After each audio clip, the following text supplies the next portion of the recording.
Rahim wa Dailami an Ibn Abbas radhiyallahu anhuma talabul ilmi sa'atan khairun min qiyamil lailah wa talabul ilmi yawman khairun min siyami thalathati ashhur. Hadirin wal hadirat rahimakumullah, kita masih membahas kitab Syarah Irsyadul Ibad ila Sabili Rasad karangan Syekh Zainuddin bin Abdul Aziz bin Zainuddin Al-Malyabari, masih berkenaan tentang babul ilmi, melanjutkan pembahasan sebelum tawakuf sementara menjelang masuknya Ramadan. Yang belum niat iktikaf, tolong niat iktikaf di dalam hati dengan ucapan Bismillahirrahmanirrahim. Aku niat iktikaf selama berada di masjid ini sunnah karena Allah Ta'ala. Lalu lanjutkan dengan niat nuntut ilmu juga dalam hati dengan ucapan Bismillahirrahmanirrahim. Aku niat nuntut ilmu malam hari ini karena Allah Ta'ala. Semoga Allah Subhanahu wa Ta'ala memberikan kepada kita ilmu yang berkah, ilmu yang mudah, ilmu yang manfaat dunia akhirat. Amin ya rabbal. Kita lanjutkan Bismillahirrahmanirrahim. Wa Dailami, dan dari Imam Dailami an Ibn Abbas radhiyallahu anhuma, dari Sayyidina Abdullah bin Abbas, semoga Allah meridai keduanya. Baginda Rasul sallallahu alaihi wasallam bersabda, talabul ilmi sa'atan, menuntut ilmu seukuran 1 jam, khairun min qiyamil lailah, itu lebih baik ketimbang melaksanakan mendirikan tahajud sepanjang malam. Artinya hadirin wal hadirat rahimakumullah, kita ditunjuki amir Rasulullah sallallahu alaihi wasallam jangan beramal dulu sebelum paham ilmunya, sebab Allah tidak menilai jumlah, yang Allah nilai bobot. Kalau nilai jumlah mohon maaf gitu ya, orang sebisik-bisik dan sekuat-kuat ibadah, cuman kalau dalamnya kopong buat apa? Karena di sini nggak paham. Artinya nggak paham bagaimana sholat yang semestinya. Boleh dicari, boleh diteliti, boleh dilongokin. Mau sholat wajib ke sholat sunnah ke, yang beda atasnya doang, kerjaannya sama. Oh ini sholat fardu saudara, namanya sholat subuh, benar kan gitu. Yang ini sebelum subuh tapi udah azan subuh, namanya sholat sunnah fajar, kan begitu. Ini sholat sunnah, ini sholat fardu. Dari takbiratul ihram sampai salam hukumnya sama. Takbiratul ihram di sholat sunnah fajar rukun ucapan. Takbiratul ihram di sholat subuh yang fardu itu juga namanya rukun ucapan. Bedanya di mana? Kan begitu saudara. Beda atasnya doang, kerjaannya mah sama. Artinya mau yang fardu ke, mau yang sunnah ke, pakai ilmu. Gitu. Kadang-kadang begini hadirin wal hadirat, orang lebih milih kongko berjam-jam, main catur nggak kenal waktu, ngobrol begadang sampai larut malam, nggak komplain dia. Nggak pernah saya dengar nggak enak ngobrol, nggak ada. Yang kedengeran sering nggak enak ngaji di sono, nggak enak kalau dia ngajar monoton, nggak paham, bahasanya ketinggian. Yang ada begitu. Kita nih umat Islam, mohon maaf, alokasi 24 jam sampai saya, Ustadz Zarkasi, Ustadz Sakarudin, Ustadz Adi, Bang Rahmat, Bang Sarip, dan semuanya kita sampai Ahad ini 24 jam saudara, nggak ada yang 23 jam setengah. Cuman bedanya adalah isinya apa? Itu doang. Makanya yang namanya kurungan, mau bagus ke enggak begitu ngaruh sama isi. Orang yang lebih utamain isinya. Coba kalau kita lihat durian, tajam durinya. Coba kita buka. La ilaha illallah Muhammadur Rasulullah. Saya gini hari ini segala-galain durian, kan begitu saudara. Jadi intinya nih, ilmunya dulu kita pahamin, sebelum paham cari. Makanya kalimat tolabul ilmi di sini arti bebasnya cari ilmu, bukan cuma sekedar buka HP ngandelin ini doang nih. Jalan apa manfaat kaki dua yang Allah kasih? Apa manfaatnya? Tanya dah. Apa semua hidup yang kita kerjain dan kita jalanin itu cuma buat nyari duit doang? Enggak buat nyari rahmat Allah lewat majelis talim, kan enggak begitu saudara. Cari hujan sukron, emang hujan yang kata kagak hujan siapa, kan begitu ya. Tapi kalau judul kita kuat nih azamnya, niatnya memang judul sungguh-sungguh lillah, dan bicaranya butuh, bukan cuma kewajiban, diterjang saudara. Jalan dia kayak dulu dah orang-orang pacaran, walaupun geluduk, pun nangke, punduran, nah ngelancong mah ngelancong, nggak kenal kuntilanak dia, nggak kenal kuntilanak, apa yang mau disamperin kuntilanak. Sekarang udah enggak sih ya. Nih duduk seukuran 1 jam kata Rasulullah dalam rangka menuntut ilmu itu lebih baik ketimbang mendirikan sholat tahajud semalaman suntuk. Duduk kita sesaat, jangan kelasan kleson. Ngapain sih bang? Gatal banget perasaan. Padahal nggak ngapain-ngapain. La ilaha illallah ya. Wa talabul ilmi yauman khairun min siyami thalathati ashur. Belajar seukuran 1 hari itu lebih baik kata baginda Rasul ketimbang puasa selama 3 bulan. Maaf nih, kan kita puasa udah puluhan tahun berulang-ulang gitu, tapi masih ada manusia muslim entah laki entah perempuan nggak paham hakikat puasa itu apa. Jangankan setelah Ramadan, di Ramadan aja dilanggar kok. Di Ramadan aja nggak menunjukkan tanda-tanda orang la'alakum tatakun kok. Emang apa? Nggak ngaji. Ramadan ya udah ketemu Ramadan, orang suruh puasa udah begitu dong, udah keliru saudara. Bertahun-tahun kita nggak bergerak, nggak bergeming, kan namanya itu orang yang rugi saudara. Kita ini dinamis, jangan statis. Kita ini bergerak, al harokah barokah, bergeraknya kita modal ilmu. Kan makin kesono kita makin deket sama kuburan. Apa iya 5 tahun yang lalu kita puasa sampai dengan tahun ini, kan nggak begitu. Harus ada yang lebih baik, harus ada yang lebih baru yang menyemangati kita dan menyempurnakan ibadah puasa kita. Makin dekatnya kita sama pinggiran kuburan. Ngaji. Syukron kenapa? Orang puasa kan memang gak makan gak minum. Iya benar, cuman kan kalau kita lihat dalamnya lagi nggak cuman entuh. Apa itu syukron? Jaga mata, jaga mulut, jaga kuping, jaga hati, jaga kemaluan, jaga tangan, jaga kaki. Namanya al-imsaku, mencegah dari sesuatu dari tubuh kita nih untuk melakukan sesuatu, tapi itu dilarang, kita cegah, al-imsaku.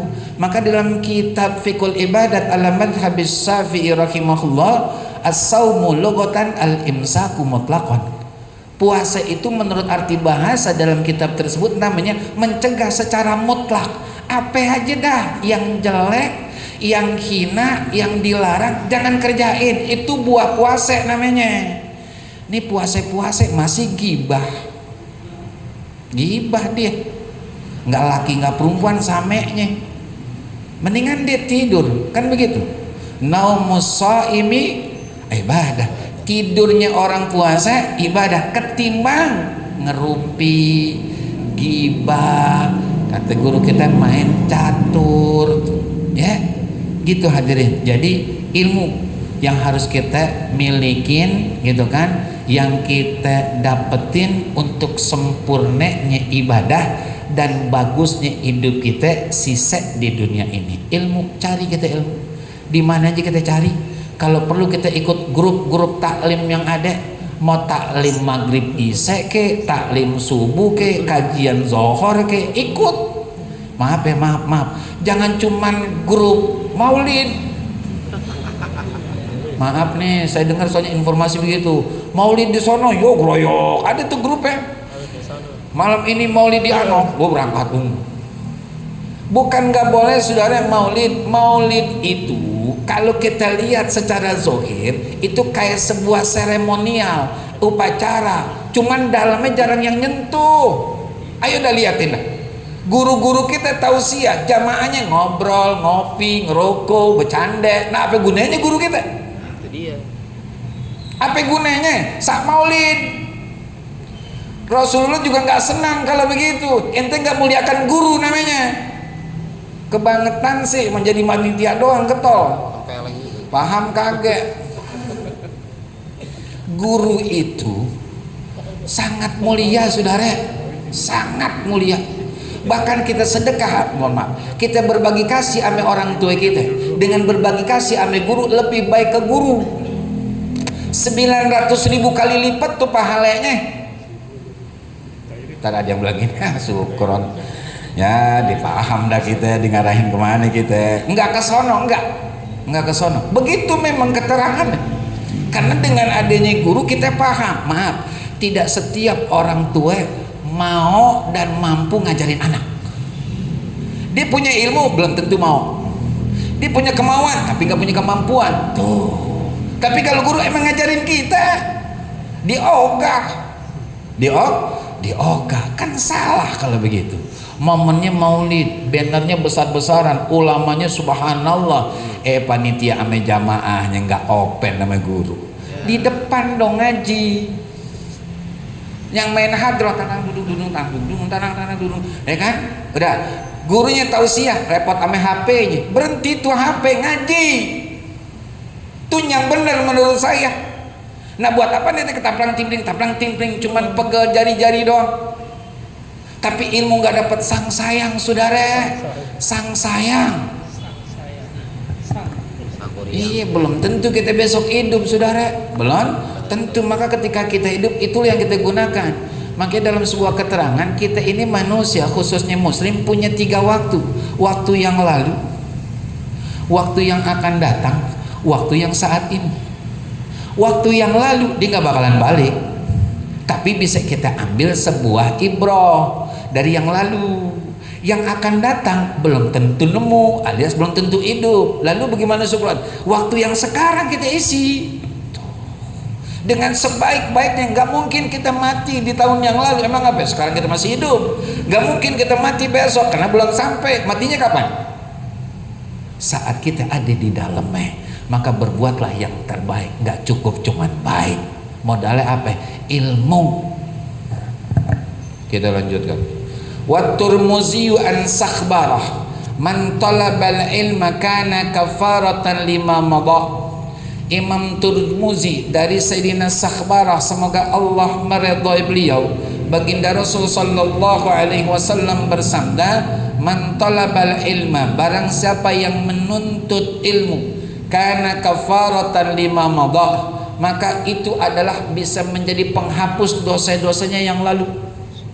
Hadirin jamaah wal hadirat rahimakumullah, kita mau akuin ataupun tidak, kita punya banyak dosa, gitu aja udah.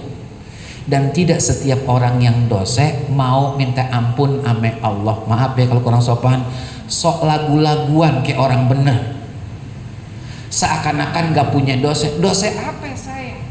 Ngatain orang? Enggak. Bohong juga enggak. Emang saudara, cuman kan mata ame kuping juga hati ada dosanya, kan begitu. Kuping dengerin cerita-cerita yang memang dilarang untuk didengerin, seperti orang lagi ngerumpi kita dengerin gitu, tuh nggak bagus tuh, bukan tempatnya nih kuping kita, kuping muslim nih, untuk cerita-cerita yang begitu. Pulang, pindah, pergi, jangan temenin, jangan dengerin. biar dia merasa kesepian. Udah kan gak jadi dosa kita jadinya gitu. Mate, jangankan judul ngelihat perempuan ya saudara, kita di dalam agama kalau bertamu seakan-akan kita bertamu ke rumah orang nih, mau saudara ke, mau tetangga ke, mau temen ke, seakan-akan kita kayak orang buta. Pas keluar seakan-akan kayak orang tuli, itu yang cakep bertamu. Maksudnya bagaimana Sukron? Kalau kita masuk ke rumah seseorang bertamu, ucap assalamualaikum gitu ya, apapun yang ada kita nggak ngelihat udah. Sebab kalau kita lihat dapurnya dekil, gentengnya bocor, taplak meja terbalik, kulit kacang ngambrak, ditanya dah sama temen ente ke rumah dia, iya bagaimana? Lebih rumah saya berantakan kan mate nggak boleh usil mata kita, dan dilarang kita menyebarkan pandangan ke rumah orang yang kita kunjungin, nggak boleh. Maaf ya, jadi kayak maling. Ngapain? Iya, celingak tutup mata seakan-akan kayak orang buta. Udah kita ngobrol sama sohibul bait, ada punya hajat selesai, nggak perlu kita menebarkan pandangan ke seluruh rumah dia, nggak boleh. Apalagi tuh ada foto dari keluarga yang nggak nutup aurat, kita dosa ngelihatnya kalau kita nafsu. Yang kedua dosa juga buat keluarga yang majang itu foto karena nggak nutup aurat, kan jadi nggak baik. Nah pas keluar pore-pore tuli gitu, pore-pore nggak dengar orang nanya ente ke rumah dia, ke rumah dia, ente ke orang dah, nggak dengar saya, karena kita tahu ini orang, maaf ya, sering usil tentang orang. Jadi dia mau tanya, kita mau cari tahu rumah yang kita kunjungi itu bagaimana keadaan, kita pura-pura budeg aja udah, pura-pura budeg itu selamat, insya Allah Islam selamat ya. Kita lanjutkan hadirin wal hadirat rahimakumullah. Jadi kafaratan lima madaq, penebus, makanya jalan ke majelis taklim, ibu-ibunya Ustazah Hajah Ii jalan berangkat tuh. Kadang-kadang ngaji kaget jalan-jalan yang kuat. Ada yang begitu di sini. Ngajinya jarang, cuma dengar Ustazah Hajah Ii mengadakan pergi dia, tapi majelis taklim Ustazah Ii enggak dihadirin sama dia. Perginya yang diikut. Tuh. Kan keliru, laki nggak ngizinin, habis dipelototin bininya. Habis tak kita bang? Habis. Kan ibu negara nggak ada dosanya. Nah coba dah, nggak dikasih nih, coba nggak dikasih. Ya, nggak begitu ya, nggak begitu. Jadi kita ilmu dulu, kemudian ilmu dan seterusnya ilmu. Begitu kudunya. Ya, jadi kafarah, penggugur, penghapus dosa-dosa kita yang telah lalu. Secara kita nggak sadari itu memang hadiah dari Allah. Kasih sayang Allah sama kita nih hamba-hambanya. Dengan kita jalan aja rontok dah dosa-dosa kita itu dah, kan cakep tuh. Kalau istighfarnya nggak mau segera minta ampun yang seakan-akan nggak punya dosa, maka bismillah dengan kita hadir majelis taklim lillah dan sungguh-sungguh dosa kita diampuni oleh Allah Subhanahu. Amin. Ya. Kita lanjutkan hadirin wal hadirat rahimakumullah. Was-Sayrazi an Aisyah radhiyallahu anha man intaqala liyata'allama ilman ghufira lahu qabla ayyakhtuwa.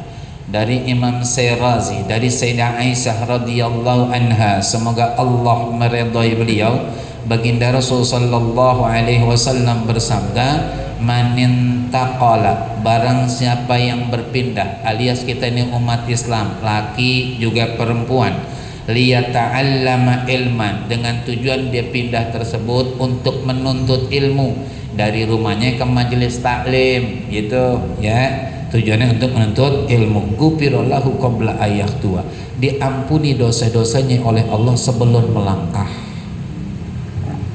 Top banget. Sukron dari tadi ampunan. Emang sebanyak apa sih dosa kita? Banyaklah, melimpah dosa kita. Berumpama nih Sukron, kenapa tuh? Umpama kata kita dosa kita udah bersih, terus kemudian kita dapat janji dari Allah lewat hadis Rasulullah, dengan kita melangkahkan kaki ke majlis taklim lillah dan sungguh-sungguh, dosa kita diampunin. Padahal dosa kita misalkan udah bersih itu bagaimana? Naik derajat kita, saudara. Jangan bingung, jangan suuzon, dan jangan merasa percuma. Nggak ada percuma dalam Islam, nggak ada. Semuanya ada harganya dari Allah. Dosa kita bersih, derajat yang naik. Jangan bingung. Semuanya ada nilainya, dan Allah akan memberikan sesuai dengan apa yang kita kerjakan. Nah, besok di akhirat, yang kita semuanya akan ke akhirat, kita nggak tahu nasib kita bagaimana. Cuman pasti munajat kita kepada Allah, mudah-mudahan nggak dihisabkan begitu, langsung masuk surga. Pintanya begitu. Cuman sekali lagi itu masih misteri buat kita. Kita nggak tahu tuh, maka modalin aja diri kita dengan sebanyak-banyaknya kebaikan. Jangan pakai dihitung, udah kerjain aja. Orang bisa berbuat baik, kenapa saya enggak? Orang bisa hadir majlis lain, kenapa saya enggak? Orang bisa sedekah, kenapa saya enggak? Orang bisa baca Quran, kenapa saya enggak? Begitu aja dah. Dia bisa, saya harus bisa. Begitu terus. Sampai kapan syukuran? Sampai mati. Wa'bud rabbaka hatta ya'tiyakal yaqin. Beribadahlah kalian kepada Allah sampai datang kematian. Bahkan di akhirnya pun harus ditutup dengan kebaikan, kalimat tauhid. Man kana akhiru kalamihi la ilaha illallah dakhalal jannah. Siapapun dari kita umat Islam yang akhir tarikan napasnya, kemudian berlepas ini ruh dari jasadnya, adalah kalimat la ilaha illallah Muhammadur Rasulullah, pasti kata Rasulullah dia masuk surga. Syukran, tapi dia udah ngap-ngap. Kita kan dianjurin untuk nalkinin, nuntun tuh bagaimana? Apakah la ilaha illallah Muhammadur Rasulullah atau bagaimana? Kalau untuk kepanjangan khawatir nyangkut la ilaha mati. Nah kan jadi bahaya nih buat dia. Maka ulama menyarankan enggak apa-apa, tuntun aja dengan Allah, Allah, Allah, Allah. Kan pendek nih kalau Allah. Artinya masih sangat mungkin disebut oleh orang tersebut menjelang berangkatnya ruh dari jasadnya. Jadi enggak salah, insya Allah. Ya. Hadirin wal hadirat rahimakumullah. Jadi ya dosa-dosa kita diampunin. Makanya sering-sering melangkah ke majelis taklim. Jangan cuman pembukaan sama penutupan doang. Kan ada yang begitu orang-orang sebelah sono, no? Iya, dia tahu ada penutupan datang. Dia tahu ada pembukaan datang. Tengah-tengahnya boro-boro datang. Nah, kaget udah. Jangan begitu, jangan begitu. Pokoknya modalin ilmu, diri kita modalin ilmu. Di mana ada majelis datengin. Maaf juga, maaf kalau kurang sopan. Yang jauh misalkan pasar minggu kita kejar. Riyadul Abidin, Al Anwar, Istiqomah, Al Agwam, At-Taqwa, Al-Hikmah, kita gak pergi. Pasar minggu kita pergi. Emang di sini gak ada majelis? Ada, saudara, keliru. Di sini dulu baru ke sono. Maaf ya, kalau yang ke sono no, misalkan banyak nih, paling di pinggiran, paling di parkiran, itu pun gak ngaji, di ngobrol. Ayo dah lihat kalau nggak percaya, ngobrol, niatannya bagus, ya kan? Intinya nggak dapat, emang ngobrol, emang dipeduli pengajar enggak? Makanya yang deket dulu kita samperin. Kalau ada ilmu yang kita butuhkan, yang deket kurang sempurna, ada yang sebelah sonoan misalkan, pergi. Tuh begitu cara guru-guru kita ngajarin kita. Selagi guru-guru di sini ada yang bisa ngajarin kita ilmu yang kita butuhkan, jangan pergi jauh-jauh, sini aja udah. Tapi kalau ada ilmu yang kurang dan itu kita tahu ada di seberang, berangkat di seberang. Makanya kata Rasul begitu, ya kan? Utlubul ilma walau bainaka wa bainahu bahrun min nar, atau kama qala Rasulullah sallallahu alaihi wasallam. Cari ilmu oleh kalian, walaupun antara kamu dengan itu majelis ilmu ada lautan api, seberangin. Karena kita butuh ambil ilmu itu, seberangin. Tuh. Kalaupun judul mati syahid, saudara. Kok ente bilang enak banget syahid? Kan ada hadis Rasul mengatakan demikian. Man kharaja fi talabil ilmi fahuwa fi sabilillahi hatta yarji'ah. Barang siapa yang keluar untuk menuntut ilmu, maka selama itu dia ada di jalan Allah sampai dia pulang. Fi sabilillah itu sorge, udah saudara. Mati di situ tuh sorge. Makanya nih kita nih habis begini nih keluar dari pintu Radul Abidin, nyesek mati sorge tuh. Ada yang mau? Nggak nanya doang kan saya, ada yang mau itu, bukan maksain.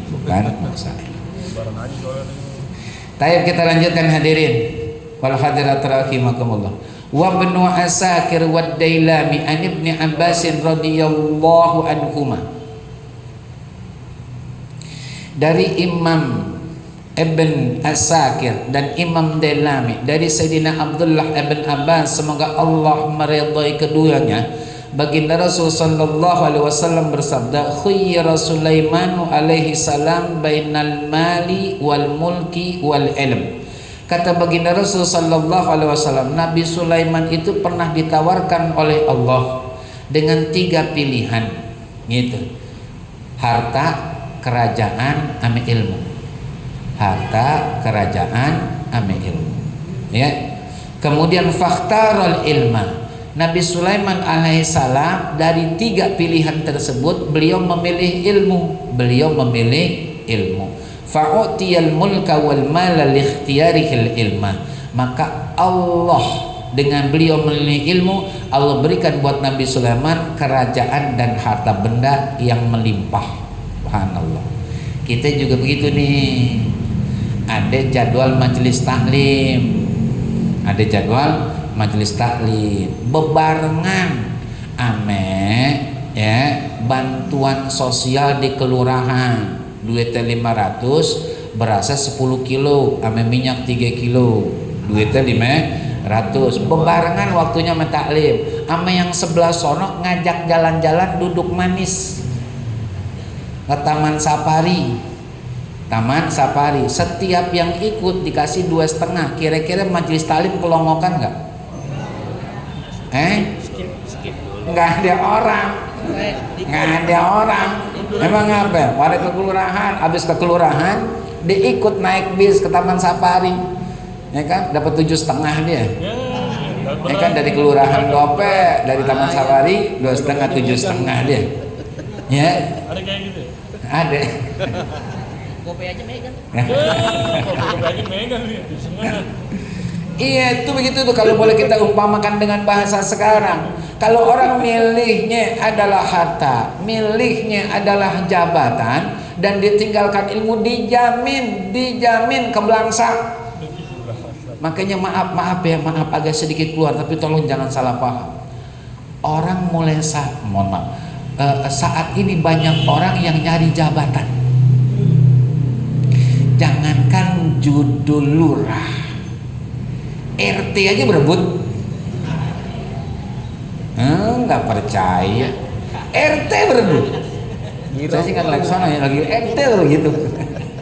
RT berebut saudara. Beneran. Ada yang nggak punya skill sama sekali, nggak ada punya skill. Dan saya dengar nih informasinya, itu judul kas mantan RT yang lalu sekian puluh juta rahim. Iuran dari warga nggak tentu kemana dah tuh perginya.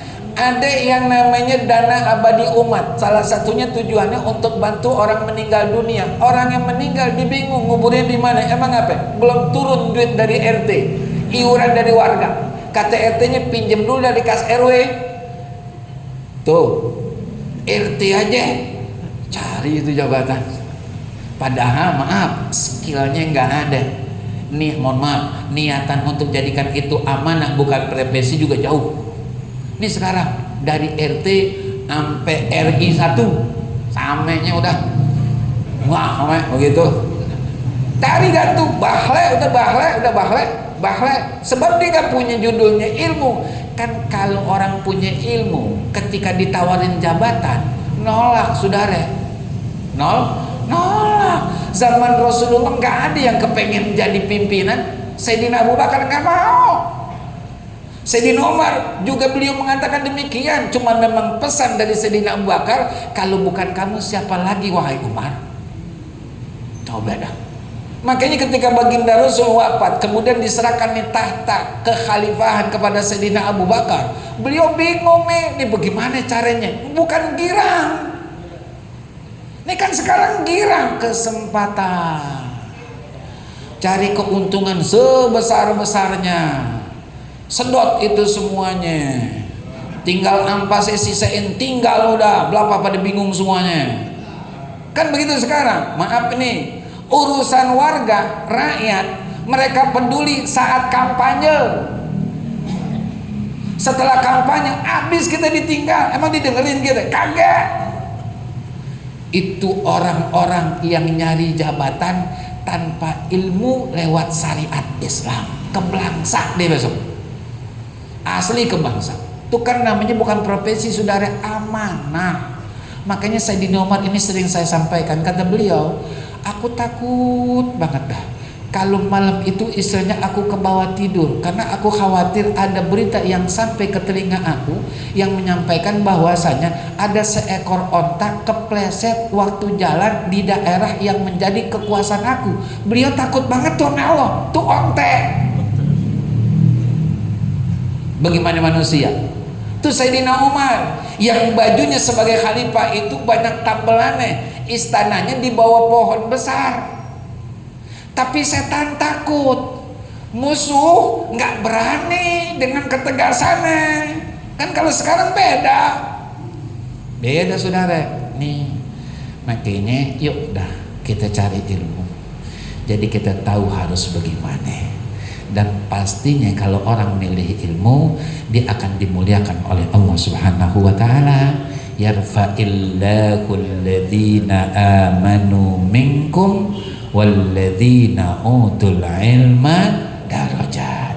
Yang ngangkat kita itu Allah, saudara, lewat modal ilmu. Bukan kita nyari jabatan dan tingkatan, Allah yang ngangkat dengan berkah ilmu. Belum saya.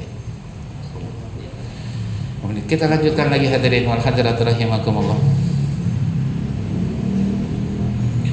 Jadi kalau kita udah memilih ilmu, semuanya ngikut, ngintil gitu ya. Tapi kalau kita milih selain ilmu, ya kan, bisa jadi itu awal malapetaka kita di dunia dan kesengsaraan besok di akhirat. Kan ditanya. Makanya tadi pagi ada taklim subuh. Kebetulan saya diminta untuk mengisi daerah sonoan. Saya bilang begitu, kullukum ra'in wa kullukum mas'ulun an ra'iyatih. Setiap kalian adalah pemimpin dan setiap kalian akan diminta tanggung jawab akan kepemimpinan kalian oleh Allah besok di akhirat. Kenapa kok bisa begitu? Berbicara masalah kurban. Kurban, saya bilang tolong yang menyembelih jangan cuma sekedar bisa dan modal nekat. Dan juga kang jagalnya yang nyembelih ame kang jagal, tolong tutup aurat dan sholat. Kalau ada kang jagalnya khususnya atau kang motongnya nggak sholat, DKM bisa keseret. Emang apa? Kan dia ada di masjid kita, di musola kita, istilahnya ikut nimbrung kegiatan penyembelihan hewan korban, dia nggak sholat, adanya di tempat kita nih. Tuh, maka kita wajib ngingetin tuh. Kalau kata ketuanya saat itu, iya, kalau dia kagak ngerti, dia nggak mau begitu, tandain tahun besok jangan pakai dia, jangan pakai. Ngapain kita nyimpen dosa di masjid kita, di musola kita? Jangan pakai. Kalau urusan nyembeli itu siapa aja boleh, yang penting paham. Kalau urusan kang jaga siapa pun boleh, yang penting punya teknik dan juga tenaga yang kuat, kan begitu. Tapi kalau judul sholat harus orangnya masing-masing. Gak bisa saudara kagak sholat. Yang namanya nutup aurat, mau jadi panitia kayak kagak, kayak nyembelih kayak kagak, wajib tutup aurat. Kata dia, aduh Ustaz, gimana ya? Gak apa-apa ayah anda, pelan-pelan tapi ingetin terus biar ada perubahan. Kalau didiemin aja kusut terus-terusan, ini nggak terurai ini makin kusut di urusannya. Nah kalau ada yang tua begini aja nggak kepegang, nggak kelar, bagaimana anak-anak kita generasi berikutnya? Itu adakan perubahan, termasuk salah satunya selalu mewajibkan setiap orang untuk sholat saat Idul Adha. Saya mengatakan begitu. Mau itu kang jagalnya, mau itu kang motongnya, mau panitia, sholat. sholat. Ente nggak jadi panitia nggak apa-apa saudara, nggak masalah. Tapi kalau nggak sholat kemelangsak ente. Apaan yang ente pegang yang besok buat masuk surga? Nggak ada saudara. Karena yang dihisab oleh Allah yang pertama adalah sholat. Allah nggak tanya ente kemarin jadi panitia korban. Kan ente nyembeli berapa leher? Nggak ditanya sama Allah. Sholat yang ditanya sama Allah. Ya hadirin jamaah rahimakumullah. Jadi kita yang harus tanggung jawab. Makanya kita perlu selalu mengingatkan orang-orang yang ada di lingkungan kita untuk tidak berjarak dengan Allah Subhanahu wa taala lewat melalaikan sholat. Jangan sampai sholat bagi waktu. Ada 10 panitia misalnya 5 terusin kerjaan, yang 5 sholat, yang 5 udah selesai sholat pakai lagi pakaian dinasnya yang udah kotor, terusin kerjaan, yang 5 tadi belum sholat suruh sholat, jadi semuanya sholat. Cakep kan? Bisa begitu? Bisa. Ngapain nggak bisa? Bisa insya Allah. Tapi hadirin jamaah rahimakumullah. Tapi hadirin wal hadirat, sudah masuk waktu isya, kita baca Fatihah. Kita mohon sangat mohon izin. Terima kasih guru kita. Mohon maaf sebelum doa dari guru ada beberapa maklumat. Alhamdulillah malam hari ini kita bisa hadir kembali di pengajian malam Senin di Masjidil Abidin. Mudah-mudahan langkah awal baik kita pada malam hari ini terus dimudahkan Allah Subhanahu wa taala, dan kedepannya terus kita berikan kekuatan untuk terus istiqomah menghadiri kita akan setiap kajian-kajian baik di Masjidil Abidin ataupun masjid-masjid yang lain. Sebelum kita tutup ada permohonan baca doa. Ada beberapa para sepuh orang tua yang biasa hadir pada malam hari ini atau malam Senin di kajian Masjidil Abidin, namun malam hari ini berhalang hadir. Yang pertama adalah Bapak Romli, ayahanda daripada Ustadz Hafiz Adriansyah, yang beliau mohon izin dan biasa hadir karena lagi kurang sehat.